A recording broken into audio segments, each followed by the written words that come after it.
श्री अवधेश प्रसाद जी।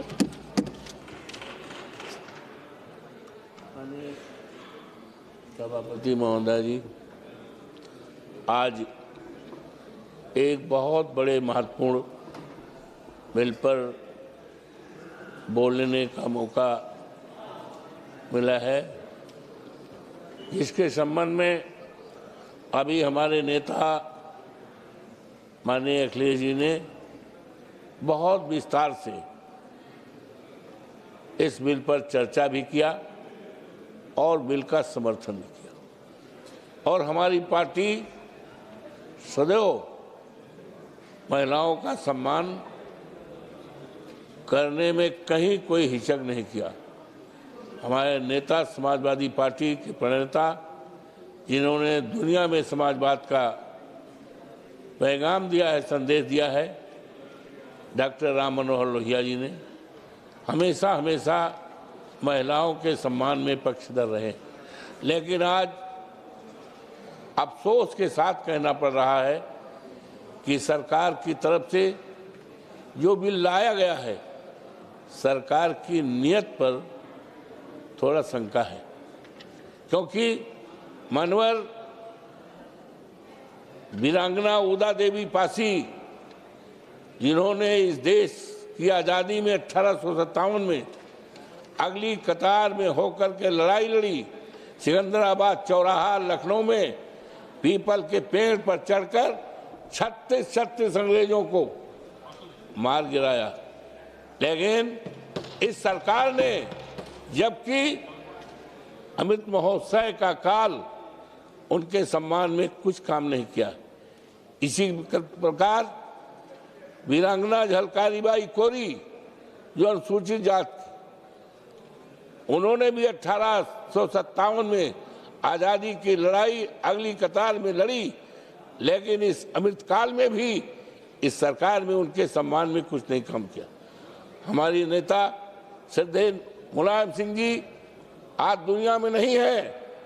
उत्तर प्रदेश हिंदुस्तान का ऐसा प्रदेश है जिसका गौरवशाली इतिहास है। जब वो मुख्यमंत्री थे तो महिलाओं के आरक्षण के लिए पंचायतों के चुनाव में व्यवस्था किया।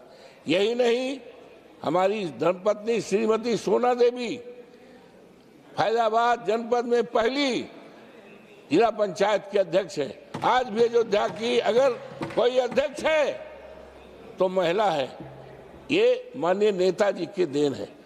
आज अगर ईमानदारी से अगर लाना चाहते हैं तो जातीय जनगणना के बारे में हमारी पार्टी समाजवादी पार्टी ने मानवर 24 के चुनाव में घोषणा पत्र में लिखा था कि हमारी सरकार बनेगी तो हम जातीय जनगणना कराएंगे। लेकिन जातीय जनगणना का जो राज्य का आदेश जारी हुआ है उसको मैंने देखा है। कॉलम नंबर 12 पर की तरफ आपका ध्यान दिलाना चाहता हूं। आरक्षण में, जिसमें जातीय जनगणना में अनुसूचित जात, जनजात, अन्य जात, पिछड़ी जात कहाँ चली गई? तो इसमें सरकार की नीयत पर पूरी तरह से शंका है।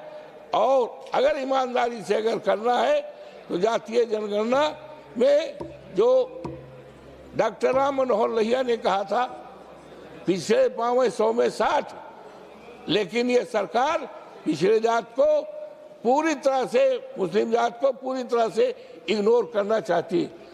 अब मैंने माननीय प्रधानमंत्री जी के विचारों को सुना, माननीय गृह मंत्री जी के विचारों को सुना और अन्य माननीय नेताओं को सुना, और हमारे नेता ने इस बिल का समर्थन करते हुए सरकार की नीयत पर कुछ शंका जाहिर किया, क्योंकि सरकार की तरफ से तमाम ऐसे वादे किए गए हैं लेकिन वो वादा आज तक पूरा नहीं हुआ है।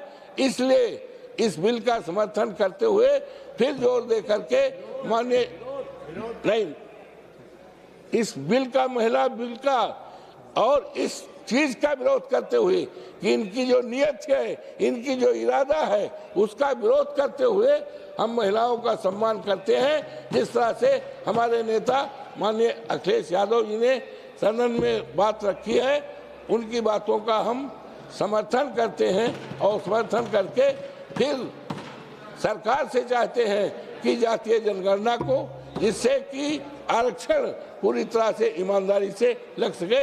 इन्हीं शब्दों के साथ मैं इस बिल का विरोध करता हूं।